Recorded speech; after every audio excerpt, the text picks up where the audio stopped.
So what my colleagues and I are announcing today is a really, really weird new type of animal that lived over 200 million years ago.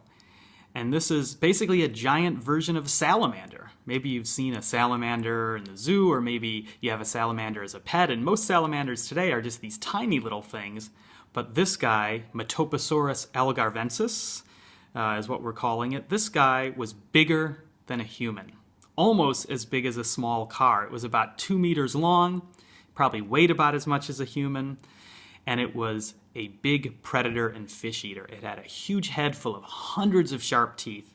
So it would have lived in rivers and in lakes and in ponds, kind of like a crocodile or an alligator does today. A big fish eater, but also an animal that would probably eat whatever it wanted if you were unlucky enough to venture too close to those rivers and lakes.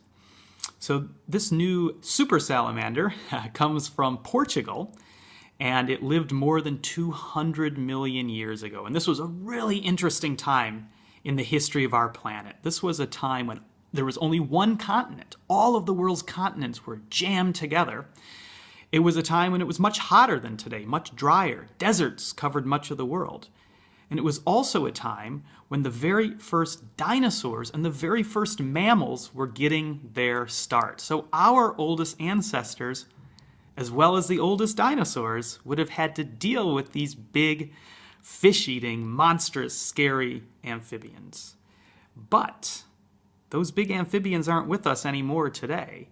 And that's because about 200 million years ago, that big continent started to break up. It started to divide into the many continents that we have today. And as the Earth ripped apart, there were huge volcanic eruptions, bigger than any volcanoes humans have ever seen. Thousands of years of lava just spewing out of the Earth. And this caused great destruction, devastation, all around the world. And this led to a big extinction. Some animals could cope with that, others could not. These big amphibians, they were not able to deal with that very well, but the earliest dinosaurs, the earliest mammals, were able to make it through. So if it wasn't for that extinction killing off these huge super salamanders, then we probably wouldn't be here today.